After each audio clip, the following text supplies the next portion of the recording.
Hey guys, how's it going? In today's video I want to talk about Jake Paul versus Tyron Woodley. This fight is taking place at the end of this month, August 29th to be exact. So not long to go now. Jake Paul is having his fourth professional fight and Tyron Woodley is making his professional boxing debut. I'm pretty interested in this fight purely from the point of view. I think that there's value in this fight. I think there's a bit of money to be made on the Jake Paul side of things. I think Jake Paul should be a bigger favorite than he is going into this fight. So I'm taking Jake Paul to win this fight. Now, let me get into the reasons why I think Jake Paul should be a bigger favorite and why I'm taking him to win the fight. Now, obviously, Jake Paul, he's had 3 professional boxing fights against 3 guys that were also making their debut. You know, Nate Robinson, Anisan Gibb, and in his last fight, Ben Askren. So none of those guys, had any level of boxing skills or boxing know-how, any boxing IQ. They had terrible boxing fundamentals, and I don't think they even really, maybe other than Anisan Gibb, I don't think the other 2 guys really trained for a boxing match. But anyways, Jake Paul did what he was supposed to do against those types of operators, and he knocked them out very quickly. So that's one thing about Jake Paul that I think I've noticed, is that Paul has, got what seems to be pretty heavy hands. His jab seems to be pretty solid and pretty stiff for his level of experience. He seems to have pretty decent boxing IQ and a pretty decent understanding of boxing distance. He seems to be able to manage distance pretty well with his feet and his lead hand, using what is, like I say, a pretty solid left jab.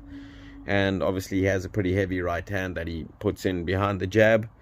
Now, I mean, I've seen a decent punch selection from Jake Paul. His punch technique looks pretty decent. And like I say, he has pretty good movement. His legs seem pretty good. Whereas that's, one of the things about Tyron Woodley. I think he's extremely flat-footed. I also think Woodley, hasn't got a, great boxing IQ. And I haven't seen him, obviously, in a boxing match. But from what I saw in the UFC, they say he's a striker, this and that. In my opinion, you can say he's a striker because he had some knockouts and he's a pretty explosive guy. He knocked quite a few guys out and stuff like that. But, I think he had a wrestling background. And also, as his striker, he wasn't a technical or a skillful type of striker in the UFC. He wasn't like a Wonderboy Thompson or Israel Adesanya type of striker that, you can see that the guy understands distance and, he's, pretty skillful. Woodley, to me, he was more just looking for one big shot, normally like a overhand right, which he telegraphed from the back of the arena. So I'm not too impressed with Woodley's stand-up skills. I think he's very flat-footed. I don't think his stamina is great. And like I say, in my opinion, he telegraphs his punches. You can see him coming from a mile away. He loads up on that overhand right. Everything seems to be pretty wide, and he is an explosive guy. So if he lands it, obviously he can put you in trouble. And he has a puncher's chance in this fight against Jake Paul. He could hurt Jake Paul, if he catches him. But in my opinion, Jake Paul's going to be a bit too smart for him, a bit too, boxing savvy for him.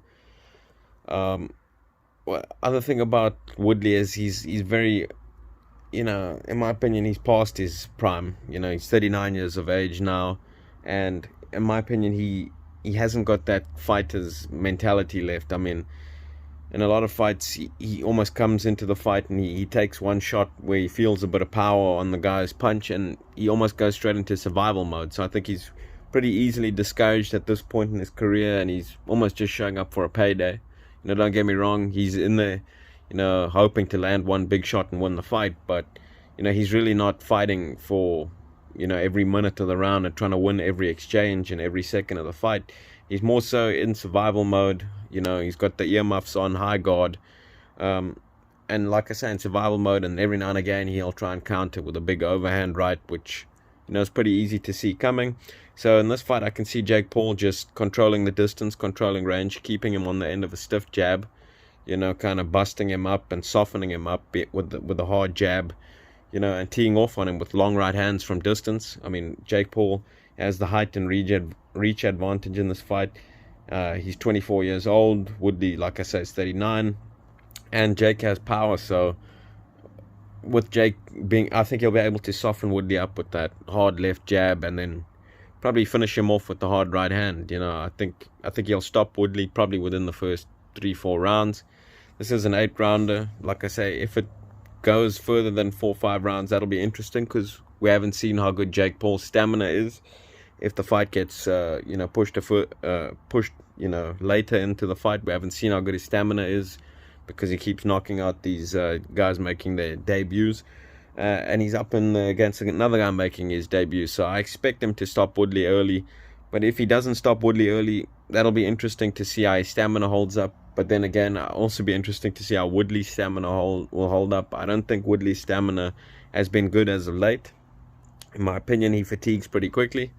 So even if the fight goes late, I expect Jake Paul to then just be able to outbox him, using his jab and movement, keeping the fight at whatever distance he wants. Now, Woodley, for me, is most dangerous at that mid-range. I think if you get inside on Woodley, you'll be able to, work him to the body, work him with short hooks on the inside, and I think he's pretty open for uppercuts as well. So, I think Woodley's most dangerous at mid-range. If you keep him on the end of the jab, I don't see him as much of a threat, because he's got the shorter reach, and also you'll be able to see, his punch coming from a mile away. Like I say, he loads up with that right hand. You can see it coming. And also think Woodley's feet are too slow to close the distance against Jake Paul. Like I say, Woodley's very flat-footed for me. And I think Woodley's best suited if you try and walk in on him and try to get up close on him. Then he can land one of those big right hands. If you're walking in, behind a high guard, or just recklessly throwing punches at him, trying to come forwards, then Woodley can counter you with the overhand right. But in my opinion, if you make Woodley come to you, his feet are too slow to close the distance, and I don't think he'll have any answers for a guy who has a good jab and a longer reach than him, as well as a height advantage. So in my opinion, Jake Paul should win this fight pretty easily. I don't foresee him taking much damage in this fight against Woodley. However, I think Woodley's best chance would be to just come out and go, guns blazing from the first bell, and try and stick it on Jake Paul. Just come out almost like Derek Chisora does, and just throw everything you've got in the first 3 or 4 rounds, because I think that's his best chances to catch Paul early, and also test Paul's heart out. Really push him in those first 3-4 rounds, and try and rough him up as much as you can. Try to get on the inside, rough him up, use some of your MMA tactics in the clinch. Just bust him up, hit him anywhere you can, hit him behind the head in the clinch, all that type of stuff. I think that would be his best option. But unfortunately, I don't think Tyron Woodley has that mentality to do what a Derek Chisora does. For me, Tyron Woodley is more of a thinker in there, and he's more concerned about his own well-being and his own health, and he's not willing to take too many risks in there, in my opinion, especially if he feels the guy has got some power, which, like I say, Jake Paul has.